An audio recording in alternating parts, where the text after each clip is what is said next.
wouldn't take my keys. I'd pulled my old Subaru up to the curb at the Whitmore Heights, the same Subaru I drove because it had four-wheel drive and a back seat big enough to sleep in if I ever needed to. And the kid in the red vest just stood there with his hands behind his back, like I was the one who'd done something wrong. He looked maybe 22. Acne along his jaw. The kind of kid I usually tipped well, because I remembered being 22 and broke. "Ma'am, deliveries go around back." I almost laughed. I was wearing a navy wrap dress from Nordstrom Rack and the pearl earrings my grandmother left me. I wasn't dressed like the women who'd be inside, sure, but I wasn't dressed like a UPS driver either. "I'm a guest," I said. "My sister's engagement party, the Hollister-Drummond reception in the Magnolia Room." He looked me up and down, then he looked at my Subaru, which had a small dent in the passenger door from where I'd backed into a concrete pole at a Trader Joe's 6 years ago and never bothered to fix because it didn't affect anything. Service entrance is on Locust Street. Around the back of the building, the catering staff usually parks in Lot C. I opened my mouth to say something, and then I didn't. I don't know why I didn't. I think part of me wanted to see how far this would go. Part of me was already so tired before I'd even gotten there. Tired from a week of my mother calling about seating arrangements. Tired from my younger sister Brooke sending me Pinterest boards at 11 p.m. with notes like, "Obviously, you wouldn't get the aesthetic, but maybe try."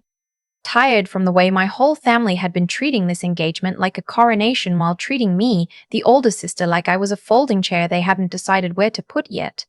So I just nodded. I said, "Lot C, got it," and I drove around back. I parked next to a Cisco truck. The back of the hotel smelled like the dumpsters and the bay leaves coming out of the kitchen vents at the same time, which is a smell I happen to find comforting because I grew up in restaurants. My mom waited tables for 22 years. I bussed during high school.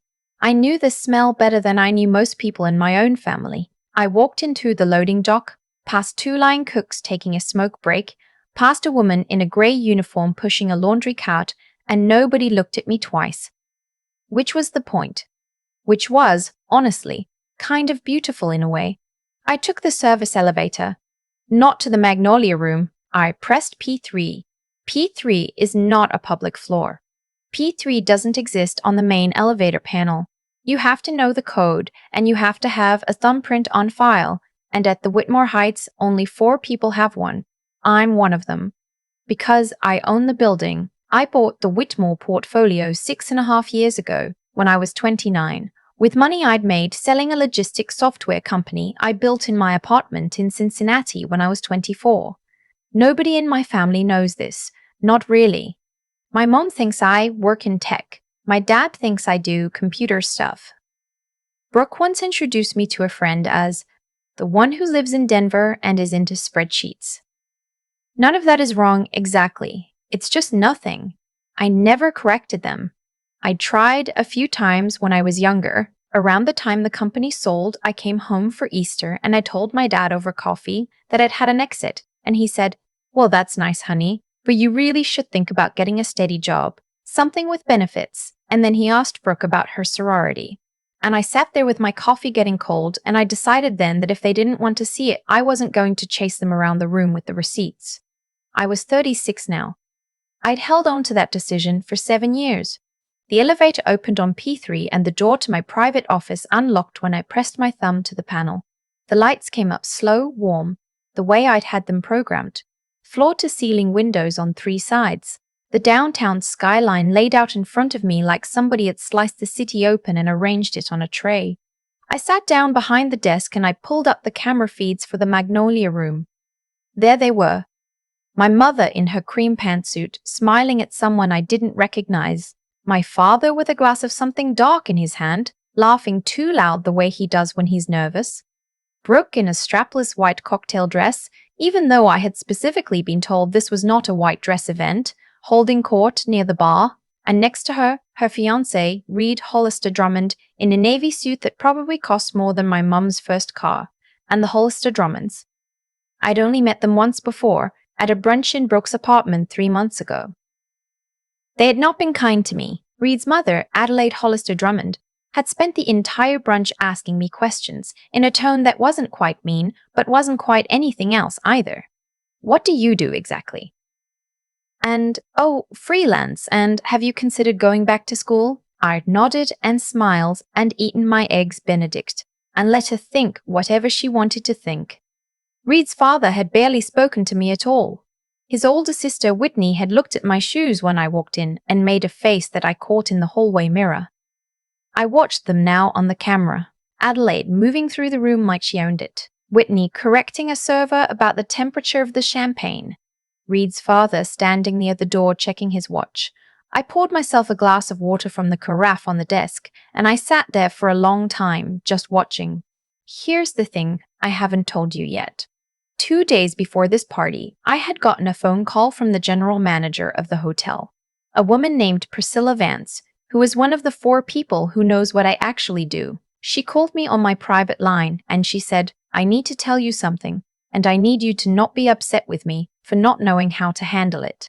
She told me that a woman calling herself Mrs. Hollister-Drummond had contacted the hotel 3 weeks earlier asking about something very specific. She'd wanted to know if it was possible to have a discreet conversation with someone on the IT staff. She'd wanted to know about the hotel's audio-visual setup in the Magnolia Room, specifically whether it was possible to have a particular file played during a planned moment in the evening and whether the staff could be paid to make sure it happened. Priscilla, bless her, had handled it the way you handle a snake in your garage. Carefully. She'd taken the meeting. She'd let Adelaide believe she was getting somewhere. She'd accepted, on behalf of an IT technician who does not actually exist, an envelope containing $1,800 in cash. And then she'd called me. The file Adelaide wanted played was on a USB drive. The USB drive was currently in Priscilla's office safe. Priscilla had previewed it. She told me very carefully that the file contained doctored screenshots of text messages, supposedly from my sister Brooke to a man named Andre. The screenshots suggested Brooke was carrying on an affair. The screenshots were not real. Priscilla had been a fraud investigator for 10 years before she got into hospitality, and she could tell. The metadata was off. The phone interface was wrong for the year. It was a hatchet job. Adelaide had wanted those screenshots projected on the main wall of the Magnolia Room at 8:45 p.m., right after Reed was scheduled to give his toast. She wanted to humiliate my sister at her own engagement party, in front of 300 people, and then presumably walk her wounded son out of the building and offer my parents some kind of settlement to keep it quiet. Because here's the other thing Priscilla discovered. By being very nice to one of Adelaide's assistants over 2 glasses of wine at a hotel bar, the Hollister-Drummond family was not what they appeared to be. They were 18 months into a slow-motion financial collapse. The textile business their grandfather had built was hemorrhaging.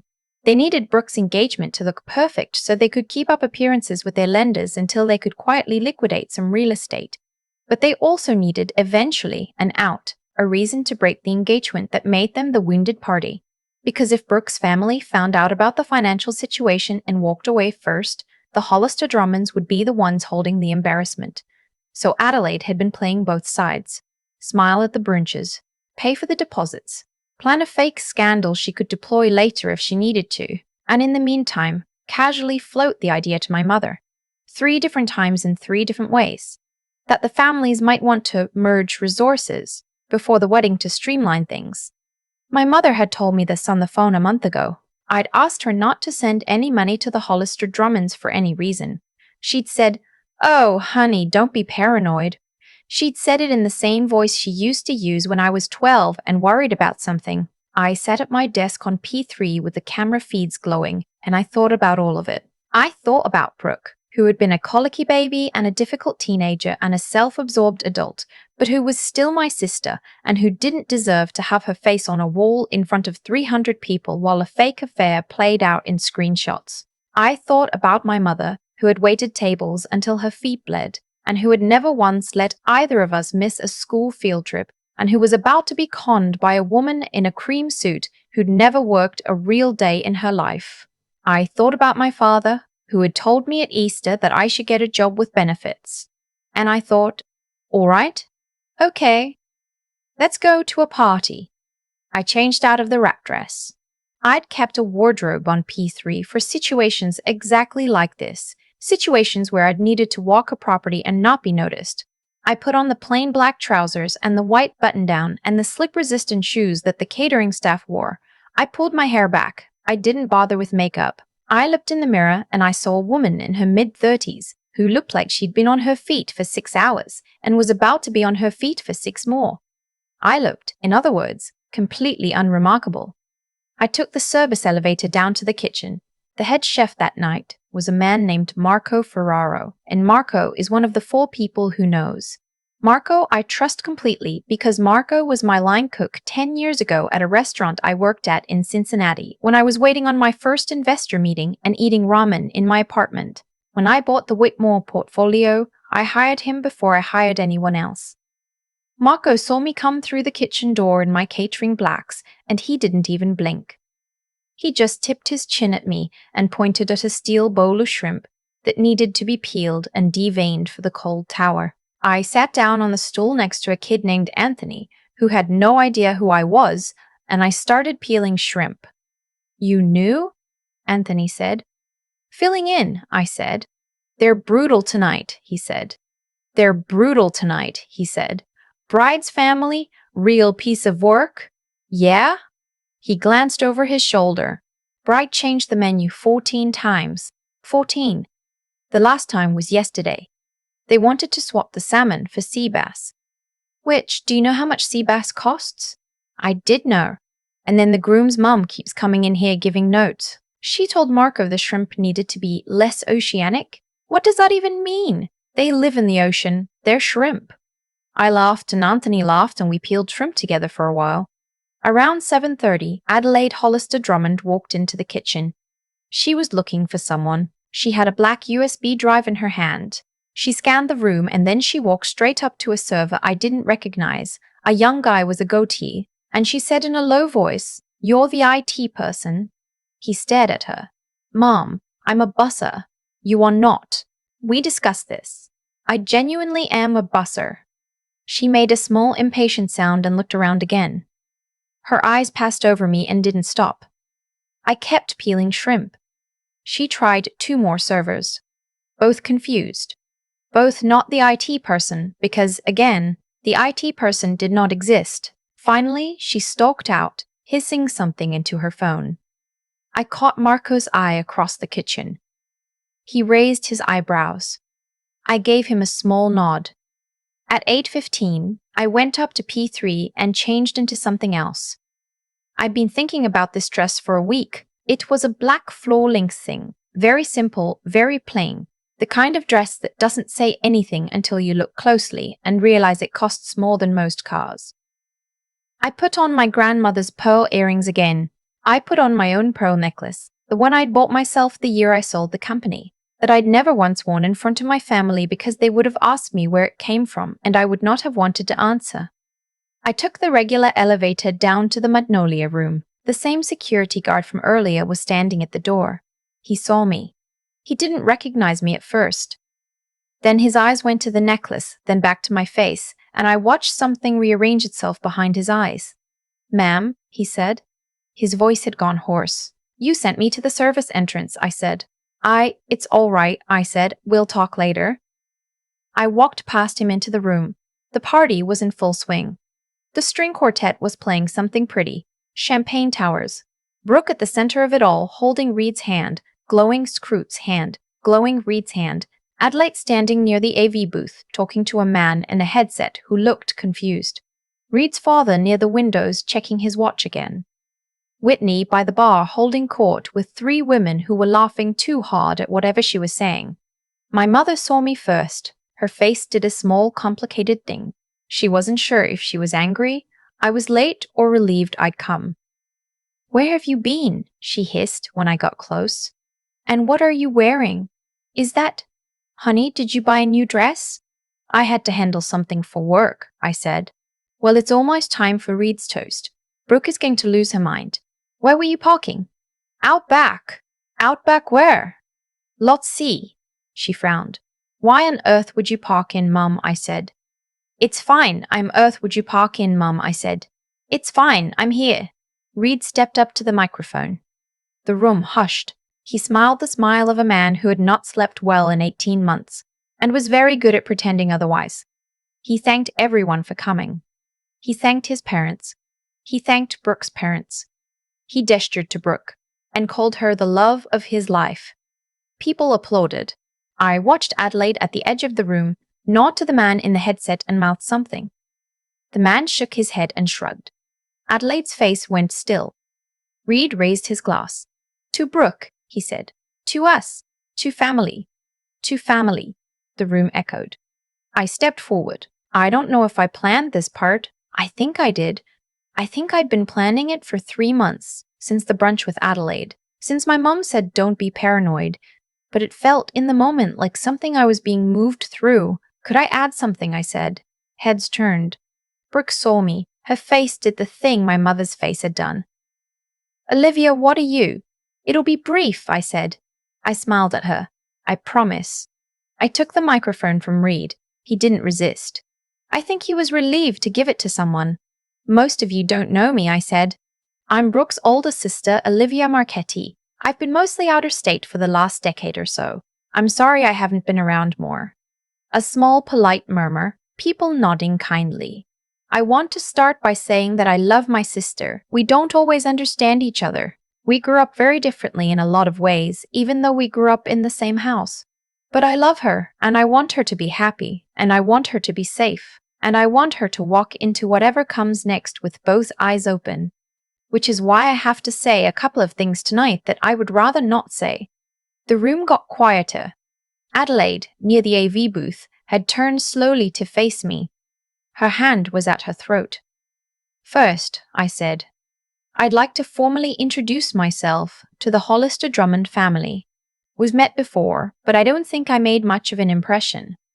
My name is Olivia Marchetti. I'm the founder and majority owner of Marchetti Capital, which, among other things, owns and operates the Whitmore Heights, where we are currently standing. I bought this hotel 6.5 years ago. I bought it before my sister had ever heard of your son, in fact. So when your mother spent the last 6 weeks coordinating with what she believed was a corrupt member of my IT department, she was, technically, trying to bribe my staff. The silence got very deep. Adelaide's mouth was open. She didn't seem to be breathing. Second, I said, and this is the harder part, so bear with me, I'd like to play a short audio clip for everyone. I nodded toward the AV booth. The man in the headset, who had been briefed by Priscilla 40 minutes ago, hit a button. Adelaide's voice came through the speakers. Crisp. Clear. I just needed to play at 8:45. Right after the toast. The screenshots will speak for themselves. We need her humiliated publicly so there's no question whose decision it was to walk away. And then we can talk about a goodwill payment from the Marchettis to compensate Reed for the embarrassment. Brooke made a sound I will never forget. I clicked the recording off.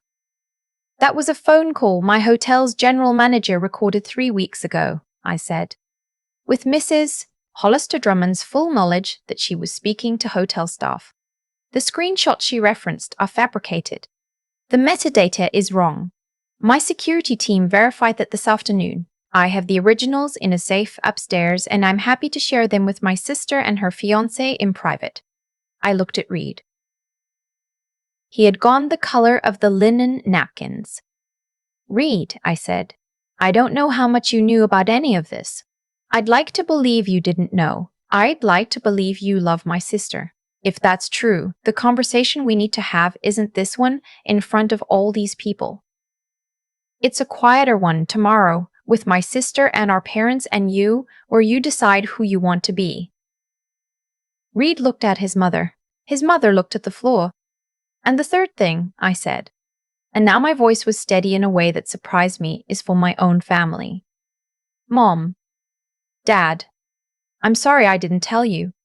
I tried a few times and I let it go when you didn't hear me. And that's on me. But I want you both to know that the company I started when I was 24 is now worth a little over $400 million. I'm financially secure. I'm not freelance. I'm not into spreadsheets. I'm fine. More than fine. I never needed anyone's permission to be fine, but I think I needed you to know I was. My mother's hand was over her mouth. My father was crying.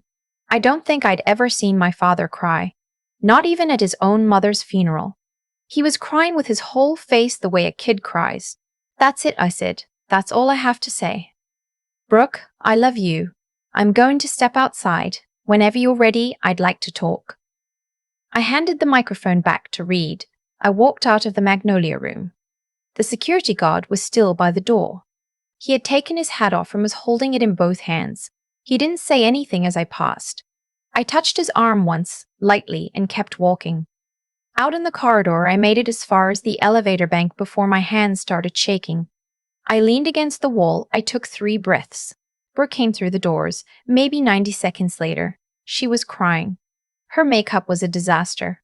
She came at me fast, and I thought for a second she was going to slap me, and I was prepared to let her. Instead, she just put her arms around me and held on. "You let me think you were a loser for 10 years," she said into my shoulder. "I know, I'm so sorry." "I know, why didn't you say anything?" "Because you weren't asking. And I got tired of trying to make you ask." She pulled back. Her mascara was running down her face. Some part of me, the petty part I'm not proud of, thought, should have worn the waterproof. But mostly, I just felt sad and tired and like a thing that had been clenched in me for 10 years had finally let go. "What do I do?" she said. "About Reed." "About all of it." "Tomorrow," I said. "We'll figure out tomorrow. Tonight you don't have to decide anything. Tonight we're just going to get out of this hotel." The Hollister-Drummonds left within the hour. I don't know what conversation Adelaide had with my parents because I wasn't in the room for it. I do know that Reed sat in the lobby for almost 2 hours, alone, and that Brooke went out to him at one point and they talked, and that whatever they decided together, which is more than I expected of either of them. I had the catering team box up the food. There had been so much of it. I called over to a shelter on the east side that I know my company donates to a few times a year, and they sent a truck. The salmon and the sea bass and the pasta and the bread and the towers of fruit went to people who needed it. The flowers I sent to the long-term care facility 3 blocks over, the one where my mother's old waitressing friend Renee has been living since her stroke. Renee called me the next morning and told me the lobby looked like a wedding. She laughed when she said it. The security guard, I didn't fire him. I had a long conversation with him in my office on Monday morning. He told me he was a single dad, twin girls. He'd been at the hotel 4 months. He told me he was sorry. He told me he'd assumed, when he saw my car, that I was a vendor who'd missed the loading dock. He didn't make excuses. He just said it. I told him he was going to do a customer service training, and he was going to do it on the clock, and he was going to think about why he made the assumption he made. He nodded.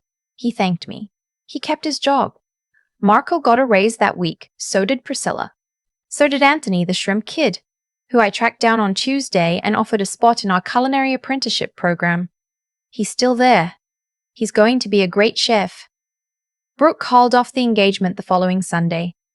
Reed, to his credit, agreed it was the right call. He sent her a long letter about a month later, apologizing for what he'd known and what he'd let slide. She didn't write back, but she didn't throw the letter away either. She keeps it in a drawer. I think someday she might read it again. I don't know. The Hollister-Drummond textile company filed for bankruptcy in March. The whole financial thing came out in the local paper. Adelaide and her husband moved to a smaller house in a less prestigious neighborhood. Whitney got divorced. I didn't celebrate any of it.